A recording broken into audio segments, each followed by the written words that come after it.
मेरी भाषा ठीक नहीं थी, तो मैंने कहा हरफ हरफ सही है, 100% सही है।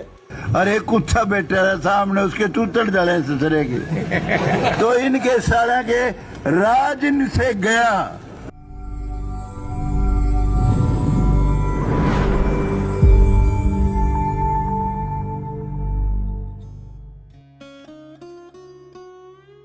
दोस्तों नमस्कार, मैं जगन्नाथ गौतम सियासत हिंदुस्तान यूट्यूब मंच पर आपका स्वागत है। दोस्तों, दादा गौतम ने एक बार फिर जाट कौम को चेताया है कि मेरा मुंह मत खुलवाओ। अब मैंने अपने शब्दों के लिए जो उचित नहीं थे उनके लिए माफी मांग ली है। अब इस बात को यहीं खत्म करो, और यदि मेरे खिलाफ अभियान जारी रखा तो मैं फिर इतना भौंडा बोलूंगा कि मेरे खिलाफ बोलने वाले कहीं मुंह दिखाने के काबिल नहीं रहेंगे। दादा गौतम ने मीडिया को जारी अपने बयानों में फिर कहा है कि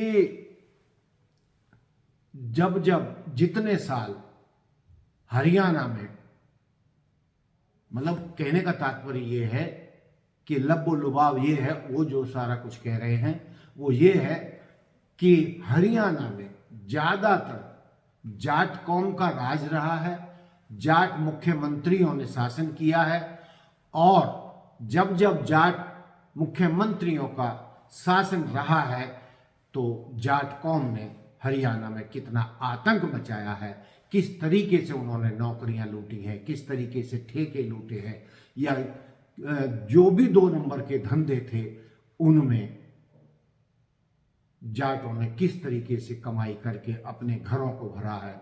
उन्होंने चेतावनी देते हुए कहा है कि मेरा मुंह मत खुलवाओ, बहुत हो गया।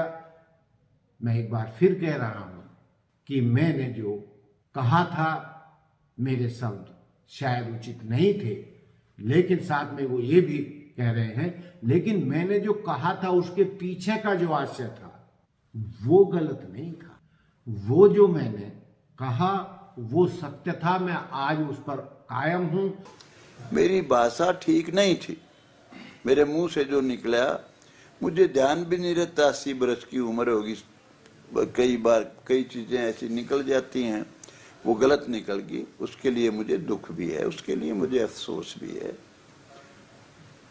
उसका मुझे कोई खुशी नहीं कि मैंने क्या निकाला, लेकिन जो मैंने कहा हरफ हरफ सही है, 100% सही है, एक भी हरफ गलत नहीं किया। शिवाय ये जो मेरे से गालियां, जो भी अपशब्द निकले हैं वो तुम्हारी भाषा में ही है। लड़का अगर खुद का लड़का अगर कहीं इधर उधर हो गया, पूछा रहे वो कहाँ गया रे,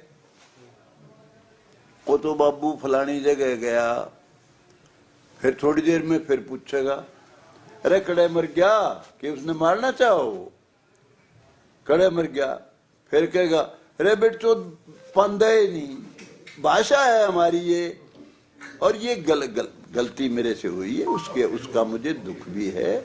और यदि मेरे खिलाफ जो अभियान जाट कौम के कुछ लोग चला रहे हैं उन्होंने वो बंद नहीं किया तो मैं जाट कौम की ऐसी पोल खोलूंगा कि किस तरीके से जाटों ने या जाट कौम ने जाट मुख्यमंत्रियों के शासनकाल में हरियाणा को लूटा है और अपने हरियाणा को अपनी बपौती समझा है, और जो कुछ भी साधन संसाधन हरियाणा के होते थे उन पर जाटों का कब्जा होता था, और हर थाने में थानेदार जाट होते थे।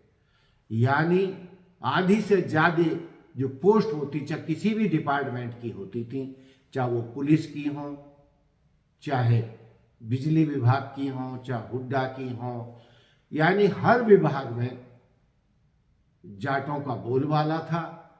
और इस तरीके से बोलबाला था कि बाकी जो 36 बिरादरी जो कही जाती है उसमें से जो 35 बिरादरी थी उसमें से जाटों के पास जो शासन के माध्यम से संसाधन या नौकरियां मिलती थीं, 50% से ज़्यादा जाट हड़प जाते थे और बाकी 35 बिरादरियों को मतलब ना के बराबर संसाधन या नौकरियां मिलती थी। और एक मुख्यमंत्री ने तो यहां तक कहा था कि भाई तुम दूसरे मुझसे नौकरी लेने आ रहे हैं या मुझे देनी पड़ रही हैं, या जाटनियों ने बच्चे पैदा करने बंद कर दिए हैं जिनको मैं नौकरी दे सकूं। आप लोग समझ गए होंगे कि मैं किस मुख्यमंत्री का नाम ले रहा हूं। तो दादा गौतम कहते हैं कि मेरा आशय ये है कि जाट कौम सबसे ज्यादा सांप्रदायिक है और जाटों के शासनकाल में इन्होंने केवल जाटों को आगे बढ़ाने का काम किया है, बाकी 35 बिरादरी को पीछे धकेलने का काम किया है। और यदि इनकी शुरू से लेकर आखिर तक जब जब जाट मुख्यमंत्री रहे हैं, मैं इनकी सबकी पोल खोल कर रख दूंगा कि इन्होंने क्या क्या कारनामे किए हैं। तो इस मुद्दे पर जो मीडिया में उन्होंने अपना बयान नए सिरे से रखे हैं दादा गौतम ने, वो चौंकाने वाले हैं। जहां वो माफी भी मांग रहे हैं, लेकिन वो आगे से चेतावनी भी दे रहे हैं अपने विरोधियों को कि अभी तो मैंने कुछ नहीं कहा है, जो अब बोलूंगा तो ऐसा बोलूंगा कि इनकी 7 पीढ़ियां याद रखेंगी कि इन्होंने हरियाणा में कैसा आतंक मचाया। तो दोस्तों, ये था मेरा मुद्दा कि दादा गौतम आसानी से चुप बैठने वालों में से नहीं है, और जो हालात दिख रहे हैं लग रहा है कि ये मुद्दा आसानी से खत्म नहीं होगा और वो अभी आगे बहुत दिनों तक चल सकता है। तो दोस्तों, ये था मेरा आज का मुद्दा कि दादा गौतम आगे क्या करने जा रहे हैं या वो क्या करेंगे यदि उनके खिलाफ कुछ लोगों ने बयानबाजी जारी रखी। तो दोस्तों, मैं अपनी बात यही समाप्त करता हूँ। जय हिंद, जय भारत, जय संविधान, नमस्कार।